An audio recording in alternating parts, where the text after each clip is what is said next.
Welcome back to another video. I'm the Backyard Buddha. In this video, I'm sitting here with my friend, Jill. Hi.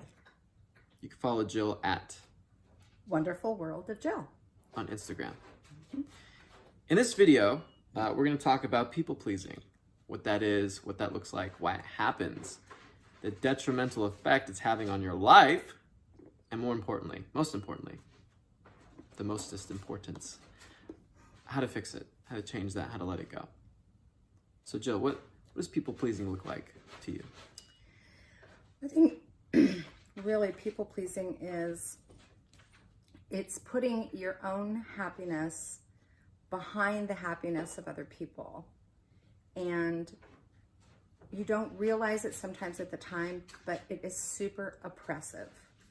And you start to feel less and less and smaller because you're making other people's happiness a priority instead of making your own happiness a priority. That's what I think. So can you give an example of what, either something you've done that was people pleasing in the past, or something you've seen maybe in clients or with friends, or just out and about at a social event?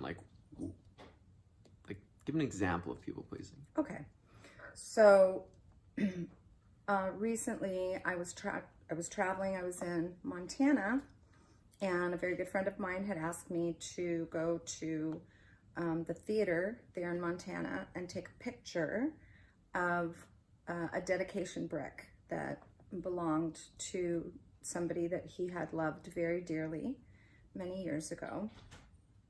And I said, yes, I'll do that. But when I got to Montana, I wasn't feeling so hot. I needed some extra time in bed. I don't know. But I ended up not going to the theater or getting that picture. And when I told him, he was clearly disappointed. He said, I'm really disappointed you didn't make it there. And I think in the past, that would have sent me into some kind of anxiety for sure. Like, oh shit, I fucked up. Now my friend's gonna be mad at me. What can I do to fix this? I should have gone, beaten myself up for a long time over it. But this time, I just thought, you know what? He's disappointed, and that's okay. He can feel disappointed, but that doesn't have to mean anything for me. I don't have to put his happiness above mine. I did what I needed to do for me. And even though it disappointed him that I didn't make it there to take the picture, it doesn't mean I'm a bad person. It doesn't mean we're not going to be friends anymore. It just means he's disappointed. And his happiness is not my responsibility. That was probably the first time I've ever thought that in my life. Consciously thought no, it's cool. Your happiness is not my responsibility. My happiness is my responsibility. Your happiness is your responsibility. So even though I didn't do something that would have made you super happy, that doesn't make me a bad person. And so just putting myself first, which some people might think is selfish, just putting myself first helped me not feel so small. So selfish. Caring about how you feel. I know, right? But it made me feel, and the more I think that way, the less oppressed I feel. I don't feel small or like I owe anybody anything. What about my plans, Jill? What about your plans? What about my plans? Well, I don't know. I don't know what your plans are, so I can't speak to that, but you're responsible for your plans. I love that, because the analogy I like to give is similar. Let me turn this fucking light ring down because I'm seeing circles. It is really bright, but I don't have any glasses on, so I don't know. Ooh, the pink one's kind of nice. Oh, wait. Okay, that one? Not this one? Ah. I think it's just pink because we're seeing so many fucking circles around the edges of our eyes. Let's turn it down a bit. I think, yeah, and then also take my glasses off because people have been commenting on TikTok that the light rings are bugging them. So the example I like to give is, let's say I'm going to a concert and I call you up and I'm like, hey, I got 2 tickets to go see, who's a popular artist right now? Justin Bieber, right? Or fucking Lady Gaga, Ariana Grande, right? So I got 2 tickets to see all 3 of these people in concert tomorrow night. But here's the thing. I need to bring someone with me, otherwise I can't go. Now, That's what I'm calling you with. Now, let's give a little bit more background context to this whole conversation, to your end of it more specifically. It's your anniversary dinner with the love of your life, your dream partner, okay? And you've been with this person for, let's say, a couple years. Nothing but awesome, happy memories, happy, good times. And tonight, or tomorrow night, more specifically, tomorrow night is your guys' anniversary dinner. And he planned out, or she, or whatever you're into, planned out such an amazing afternoon with you at the exact time this concert taking place. And I'm like, I need you to go with me. Otherwise, I can't go. Like, I need you to come. And you're like, no, I can't. Like, anniversary dinner. I'm like, what? What do you mean you can't? I'm going to lose this fucking ticket. You got to go with me. And you're like, why are you talking to me like this? In your head. But you're being very nice for some fucking reason. You're like, listen, it's anniversary dinner. I can't go. Then I storm off, hang up the phone. And I'm telling everyone in my circle that you are being selfish. Is that selfishness? Or is that my shit that I'm not dealing with? And this is I guess you could call it like gaslighting. Some people might say that. This is the weird weaponized form of selfishness in the negative context that people will throw and use at you like a fucking machine gun emotionally. When you choose to follow what makes you feel good, people who are not in a good place emotionally will call that selfishness. When it's just you following what makes you happy, which if you think about it, if you really take that down, you know, if you zoom out and look at it from a macro sense, from a larger scope, your happiness is the best thing that you can give to anybody else. Because as Jill was saying, if you keep acquiescing, agreeing, being coerced to these things that you don't really want to do, like what sounds fucking epic, this stupid little concert, you don't even like the artist, let's say, or maybe you do. Maybe that was a little negative, but maybe you do like the artist. But what I'm saying is the fucking anniversary dinner is sick. It's like the best shit ever. It's a 10 on the excitement scale. Concert's like an 8. And it's not that you don't want to go to the concert or you don't want to hang out with me, your friend. It's just you have something way better planned that you want to do. And it's the most exciting thing available to you. So if you, in that instance, let's say parallel reality, you say, okay, I'll go with you. You've just became small, as Jill said. You've just dishonored your emotions and you've compromised your own values and self-esteem. Yeah. And you just you've set a tone, you've set a trend now of whenever I want to do things that I want to do, I'm going to forsake that in light of something that makes me feel less happy, less small, because I don't want to rock the boat. Because if I rock the boat, the person might leave me and then I'll feel super lonely. The person will get mad at me and then I'll feel even smaller. I'll feel shameful. I'll feel guilty. So many different negative emotions can be sparked by this one kind of person. And to be clear, the whole reason why you're attracting this person is because of these emotions that you're practicing of, let's say, not good enough, or anxiety, or, you know, fearing letting people down, or just not having really clear boundaries.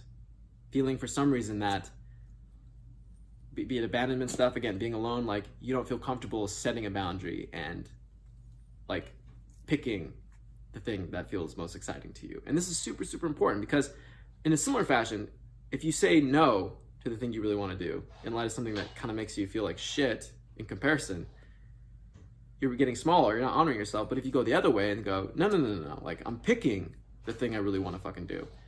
Now you're stepping into more and more of your own empowerment. You're stepping into more and more of what feels good.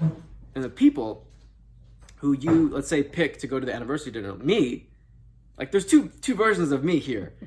One version of me is like completely fucking pissed off at you because you let me down and I'm not in control of my own emotions. I'm at the effect of everything that's happening around me.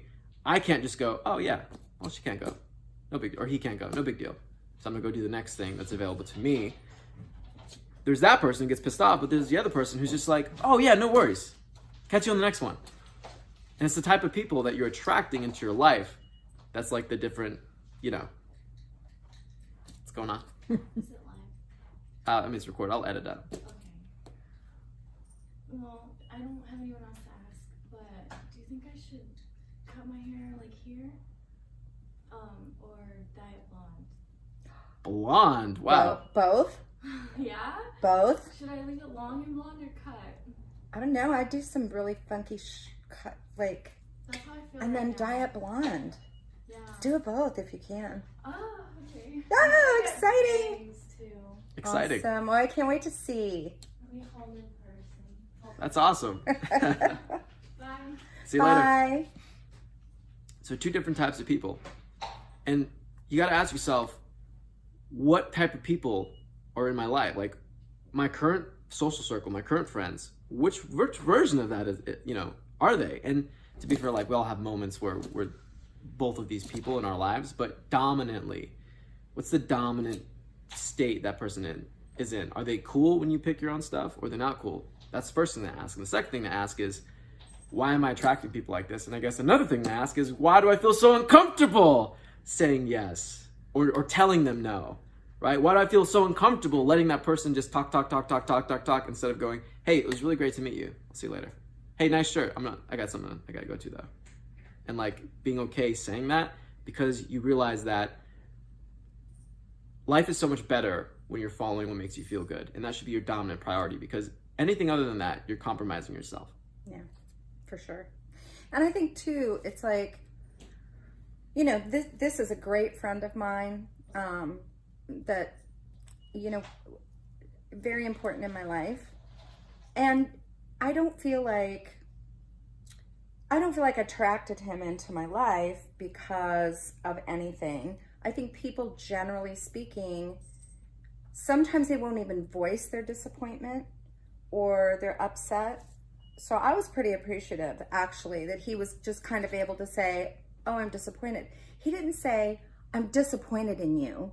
He just said, oh, I'm kind of disappointed that didn't happen, which is the indication to me that he was just voicing his emotion. The difference would be if he was the kind of person that was saying, I'm really disappointed in you. I asked you to do this for me and you didn't do it, and make you feel bad about it. He didn't make me feel bad about it, but I could have felt bad about it all on my own. He could have not said anything about it, and I still could have felt bad about it on my own. But this was kind of the first time where I was like, no, what I feel and what I need and my happiness is the most important thing here. And that was honestly probably the first time, because I would have just been so concerned. So there's a kind of a difference there. It's like some people, so talking about attracting people into your life, for me personally, I'm sure for you, you don't want to attract the kind of people into your life that would be like, I'm so disappointed in you. I'm so angry with you that you didn't do that. You've made me really sad, because you know that they're not in control or taking responsibility for their own emotions. But I think it's okay for somebody to just say like, oh, that disappoints me. But then you have to take control of your emotions and be able to say, yeah, that's too bad that disappointed you. Totally. But it's a compliment when they say like, oh, that's disappointing, because like it would have been really cool to hang out with you. exactly. It's not like you've disappointed them, or like there's no like resentment or bitterness about it. Right. Versus if you do get mad and kind of like stuck up, like the paradigm you're coming from, that what you're really saying is, I'm a victim. Like I don't control my reality. I can't make any changes. Everything's just random chance. Shit just happens. People are just lucky. And that's not the paradigm you want to come from. Like the concert analogy that you gave, there's a difference between saying like, oh, bummer, you can't come with me, I'll try and find somebody else to go, or, oh my God, I can't go to this concert now because you won't come with me, and now it's all your fault that I can't go to this concert. Like 2 totally different mindsets, right? 2 totally different paradigms to come from. Exactly. And the whole, now it's ruined. You're putting all this attachment, you're putting this whole experience up on a pedestal, and you're forgetting that it's not about any one particular thing. Like you got to be able to just quickly abandon whatever it is if it stops being fun, and if it starts reflecting to you that it's not fun. So you could have been pumped the whole fucking day. It could have been like the greatest shit ever. Like, oh my God, Ariana Grande, holy shit, Jason Derulo, fuck. And then you could have been even more excited to go, wait a minute, Jill, I'll call up Jill. She's my best friend. I'll bring her to the concert. And then on the phone, Jill's like, oh no, I can't. Like, I have this anniversary dinner planned with, my fucking dream boyfriend. my hubby, my soulmate, my twin flame. And in that moment, internally, you got to go, okay, I'm a little bummed because I can't, the person I wanted to go with, I can't take her. So at that moment, you either go, cool, I'll just check on the other number of friends I have if I have more friends. And if you don't, if literally she's the only out you had, then you should be okay with just like letting it go or giving the ticket away to someone else. Like instantly pivoting into, well, what does sound fun? Cool, I can't do that. Cool. Well, what else can I do? Let me go take a bath. Let me go watch a movie. But if we're like putting this thing on a gigantic pedestal and then So attached. doesn't go the way you planned, you fucking crash. You tilt emotionally. Yeah. This is why, the Buddha said attachment is suffering. So anything you become attached to, hardcore attached, and that thing can't happen or that person goes away or anything like that, it causes suffering for a lot of people. Unless you learn about contrast. Totally. So like what's three quick tips like you can give people who struggle with like people pleasing to kind of like break that pattern? I would say, Just off the top of your head. off the top of my head, I would say, number one, put your happiness at the top of the list, because when you're happy, you can do more to make other people in the world happy. So really, it sounds crazy. Like the analogy I give You're more is, fun to be around. and you're more fun to be around, right?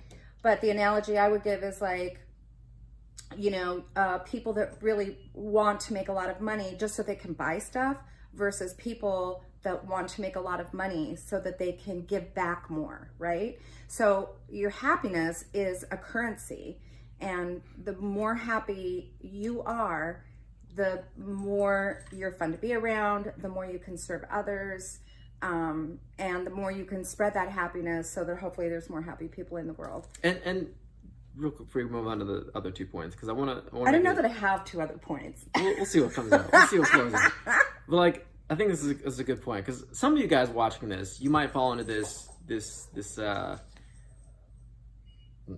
category of people who think that they're here to fix the world, and you're not here to fix the fucking world. Right? You're here to have fun. You're here for the expansion of desires.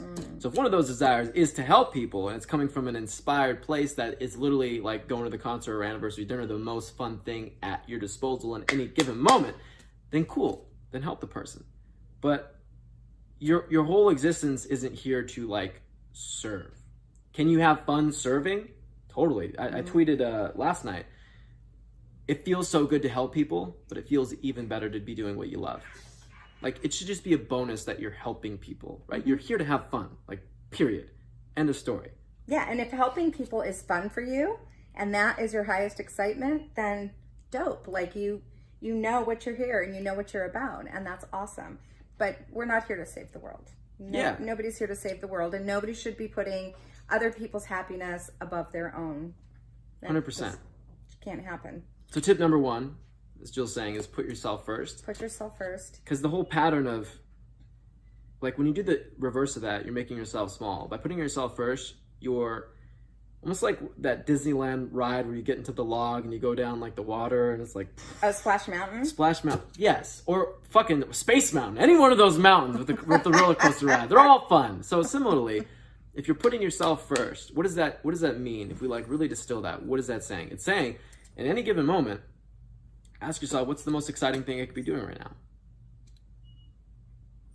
So you drop into that moment of doing that thing, getting a smoothie, filming a video, petting a cat, going for a walk, doing some yoga, whatever the fuck, and not judging whatever comes up. Yeah. When you do that, it unlocks the next moment of fun and the next moment, and you're building momentum around having fun and feeling better and better and better and better, which then gives you the energy to, let's say, one angle of it, one outlet of it, serving people, helping people, another outlet of it, being more fun around other people, right? Because when you're having a good time, isn't it easier to have a good time with other people? Don't you automatically lift people up around you without having to do anything? Yes. Yes. This whole, like, rising tide lifts all ships parable, or whatever the fuck it's called, as you lift your own happiness, not only in the other areas of your life, finances, relationships, every fucking area of your life, as you raise the baseline of your happiness, you lift all these categories up, and as an extension, the people who are around you. If you follow Gary Vee, he talks a lot about one of the quickest hacks to become happy is just surround yourself with happy people. People who are like on the move, who are empowered. Because you just, like, you get it. Like, you just soak it up. It's like we're all sponges, and we just get it through osmosis of just being around that person. So you literally become, not even just for yourself, like for you having an epic, exciting life, but you just become this lighthouse fucking beacon of positivity and vitality and energy for all the people that gravitate around you. So what's the second tip? The second tip would, tip number two would be, if you find it difficult to put your own happiness first, have a look at what has transpired in your own life that makes you feel like you have to please other people. It could be the way your parents talk to you. It could be anything like in the span of your life where you felt like it's not okay for me to please myself. And have a look at that through, you know, checking out your limiting beliefs, checking out your emotional baggage, your negative perspectives around being able to be as happy as you possibly can. What does it mean for me to be happy? Do I think that my happiness takes away from other people's happiness? Do I think that I'm not allowed to be happy because somebody in my past told me that, some past relationship or my parents or whatever? So I would take a look at that through, you know, coaching, through whatever means, but I would have a look at that. I remember one of the people you passed, Jill just got back from an epic fucking road trip. And she had some clients calls scheduled, but because she didn't know where she was going to be or stuff, she passed a couple of them along to me. And one of those calls, she said, the girl I was helping, the woman I was helping, she said that she felt really guilty about being happy because it felt like she was taking away from other people's happiness. I was like, that's like saying, if someone's sick, like, you have to be sick, otherwise your health is taking away from their health. Right. Fucking ridiculous. It really is. But, you know, you can get stuck in those thoughts and not really see that it's a ridiculous thought. Like, I think consciously people know being happy doesn't really take away from somebody else's happiness. But we're so conditioned, and we listen to so many people in our lives that maybe have a negative influence on us, or they just say something in passing that then we take on and we can't get past it by ourselves. And so definitely I would say, you know, finding a great coach, somebody that can help you figure out what those limiting beliefs are, where the patterns are in your life that are causing you to feel like you always have to people please and not please yourself. I would definitely take a look at that. Brilliant. I love that. So you're saying, like, number one, a really quick practical thing that you can apply right this fucking instant is just following what excites you, and as best you can, choosing that. And the more you do this, the better you're going to get at it. It's just like practice, right? The more you practice choosing what feels good in every given moment and like training yourself to be happy, or as like our mutual coach says, like, you play the fuck it happy game, right? Whatever you're doing, if it's not making you happy, fuck it and go pick the thing that's going to make you happy. Number one. And that's huge. Like, literally, like, that's something you have to practice. It doesn't just fall into your lap. Like, you have to set an intention to have fun and then actively be asking yourself, what sounds fun right now? You can't, and this, I guess, really plays into emotional awareness, like being aware of how you're feeling in every given moment, which I think lots of people, is something that they really struggle with. It's very challenging for them. And for all of us, right? Like, individually, but I think for most people, they're not even aware of what the hell they're feeling.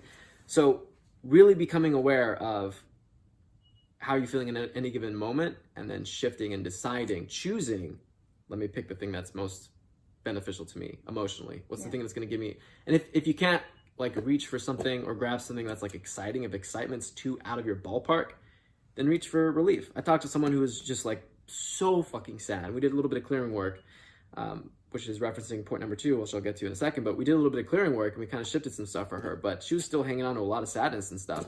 So for her, excitement would be like walking on sunshine, fucking rainbows and butterflies. That's a little extreme for her. So what do you do in that situation? Well, you reach for relief. If you're a super fucking depressed person, you can't jump all the way over to excitement and bliss and ecstasy and fucking joy. Start with relief. Maybe that's smoking a cigarette. Maybe that's talking shit with your friends about someone. Each one of these things, there's nothing bad. Talking shit about someone, people can condemn that, but it depends on where you're at emotionally. because that could give you relief to talk shit about other people. It's obviously you don't want to stay there for the rest of your life, but in the moment, having a cigarette, talking shit about people, that's where you're at. That's what's giving you relief. So don't judge yourself. Just get the relief. Be practicing being emotionally aware of how you're feeling, choosing what feels good, following that. And then number 2, as Jill is saying, work with the coach, right? You go to a dentist. I haven't been in a dentist in a long time. I probably got so many fucking cavities. Eventually, my stable income, I will go to the dentist. I will clear the belief around not liking the dentist. But until that day happens, I'm going to use the analogy with all carefree. So you go to the dentist once or twice a year, if you're a normal person, to get your teeth checked and cleaned, to check for cavities. Because you don't know. You haven't been to the dentist. You're not just like just looking at your fucking teeth every day. So in a similar fashion, how often do you, okay, real big question here for you. How often do you sit down and meticulously check every one of your belief systems, how it's making you feel, and the effect it's having on your life? How often do you do that? Probably not often. Probably not often. And that's okay, because we're not taught to do that. But number 2 point, what Jill's saying, tip number 2 is work with the coach. You know, you're not going to like will your cavities away. you got to go get them cleaned. You got to look at what you're eating. So you got to look at the patterns in your life, and you got to clear the underlying belief systems. Otherwise, nothing will change.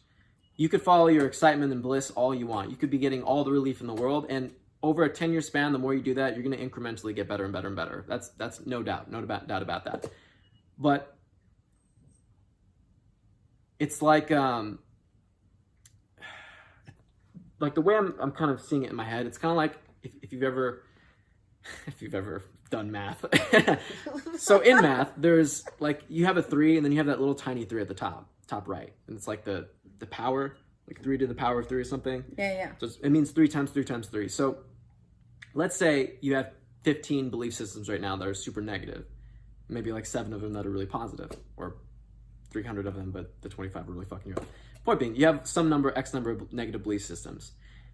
Now, practicing following your bliss moment to moment to moment, like, there's like almost a max in a certain category that you can attain of happiness. It doesn't matter how long you're practicing it, like, you're capped off. So maybe a year goes by, you practice following your bliss, you're gonna get incrementally better, but then you're capped within a certain range, if that makes sense. Because your belief systems are like these heavy fucking anchors dragging your ass down. So it doesn't matter how much progress you make, you're gonna self-sabotage, you're gonna procrastinate, you're gonna let opportunities slip, you're gonna do things to fuck up relationships, probably without you even knowing it. And this is why it's so key to sit down with someone, work with someone, to check on what these belief systems are and how they're making you feel and the damage they're doing in your life, and yank the fuckers out, throw them away, and insert new empowering belief systems. So you're no longer being triggered by those things. You're no longer self-sabotaging. You're no longer procrastinating. You no longer have this split energy about like, I want to do this thing, but I can't do it. I want to do this thing, but it's fucking scary. I want to do this thing, but what if this thing happens? And most of the time, all that's bullshit. None of those things happen. It's all like delusional, fears in our head. Like, similarly, that make total sense to us when we're in the belief system. But when you let it go and you get that perspective, you're looking down from that higher vantage point. You're like, oh, wait a minute, yeah. Like, my happiness doesn't take away from anyone's happiness, Like, if someone's sick, me being sick does not help them in any way. If anything, me being healthy helps them, because then I can support them. Similarly with happiness, right? Emotionally. If you're happy, you can help your unhappy friends. Again, like we were talking about earlier, like osmosis, the whole lighthouse effect. So, tip number 2, work with the fucking coach. I kind of wish I would have made that tip number 3. Because now I'm wondering if I have a tip number 3. I guess tip number 3 would be, if you feel that sense of like, oh shit, my friend's going to be mad at me, maybe ask yourself, like, how many friends do I really want to have that are going to be mad at me if I can't do something, or it wasn't the right time for me to do something, or I just wasn't feeling it? Like, do you really want to have friends like that? Because I don't want to have friends like that, because that wouldn't make me happy, So I think, putting your own happiness first and having people around you that understand that and that support you in that is super important. You don't want to, you don't want to have people around you that aren't supportive of your happiness and that don't understand that you need to put yourself first, because they probably don't put themselves first. They're not checking out what their emotional baggage is. They're not understanding where their feelings come from. So they certainly can't understand where your feelings come from. So I would just have a look at, you know, when you're caught in some people-pleasing sort of effect that's going on in a circumstance, I would check out, like, you know, who is this person to try and tell me that I'm not allowed to be happy, you know, and is that really the kind of friend that I want? And you may find that you want to let some people go out of your life because they're not as supportive of you and what you're trying to, the way you're trying to live and trying to be happy. They're not supportive of that. So you might want to, like, check that out. Totally. Yeah. Like, either remove them entirely, depending on like how toxic the person is, or maybe just significantly hang out with them less. But remember, like, if you're not doing the inner work, the belief systems, clearing that stuff out, it doesn't matter how many people you let go of. Like, you're fired. Because you're going to keep attracting the same type of people. Maybe a little bit different, but essentially you're going to have the same fucking ingredients. Same type of, like, you know, making you feel shameful. Like, you will be stunned. They might even look similar to the people you let go of in the past. That's even a crazier fucking thing. That's what I've noticed. I've attracted people who even look similarly to the old people that I had attracted before that made me feel a certain way, which was kind of mind-blowing. But, like, as best you can, try to distance yourself to give yourself space as you do the inner work. You don't want to be, like, hanging out with your friends who are, like, doing cocaine or chain smoking cigarettes or getting shit-faced while you're doing inner work, because it's kind of, like, going to aggravate the whole process and make it much more challenging and tough than it needs to be. Maybe dedicate, like, the next month, let's say, if you're going to get really, really fucking serious about changing your life, dedicate the next month to just not hanging out with those people. Or just, if you hang out with them every day, do it once a week. And I think it'd actually be a cool thought experiment just to see how they react, right? Because people who love you, they're going to be like, you okay? They might check in on you. But beyond that, they're like, cool, they need some time. And people who are really not on your side, they might, like, attack you or make you feel guilty or, like, shame you for that. And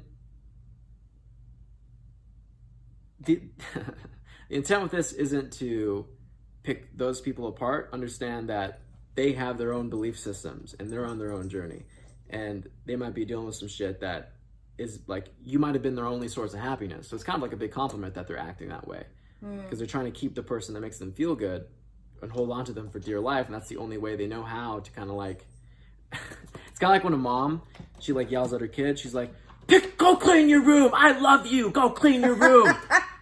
It's like, yeah, not in the moment, she's not really embodying the love, but she does love the child, and that's her only way of communicating, like, to try to make this solution happen, because she's dealing with her own shit. A happy mom's like, hey, go clean your room, mister. Do you see the difference? It's like forcing versus, like, this power. It's like, hey, go clean your room, mister. It's playful, it's light, it signifies that I'm not carrying a lot of shit that's fucking me up, that's draining every single moment, draining and straining my emotions. No, I'm happy, I'm good, everything's okay.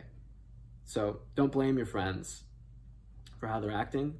Be compassionate to that, be empathetic, but understand that there's nothing you can do for them, right? The only way to change people, number one, is they have to be in the receiving mode. They have to be ready for change. And number two, you have to be in a very, very good place yourself. So number one, recapping the 3 tips here. Number one, I don't remember what I said, Dante. follow your excitement. In each given moment, follow what feels good as best as you can, the best of your ability. That's right. Number two, Find a coach. Get a damn coach. Find somebody to help you work through your negative perspectives. And hey, if you go send Jill, because she's back now, so she's actually taking on clients. If you go message Jill, what's like a short message, like 1 word or 2 words, they can like help me.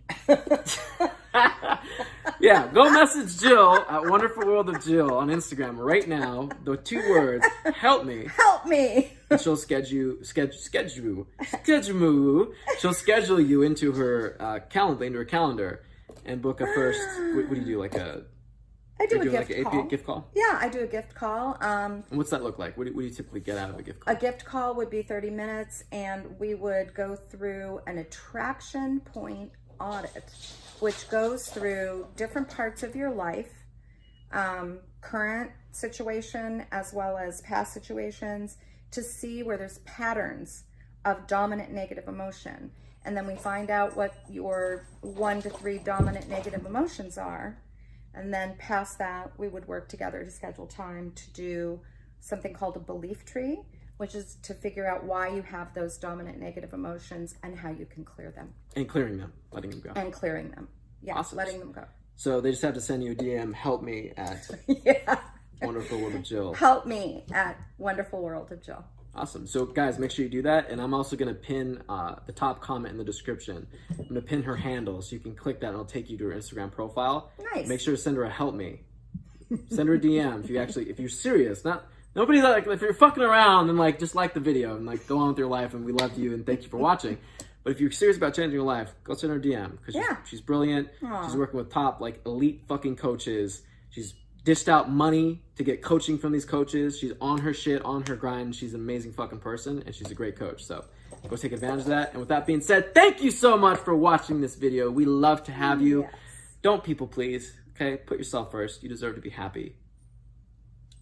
Deuces.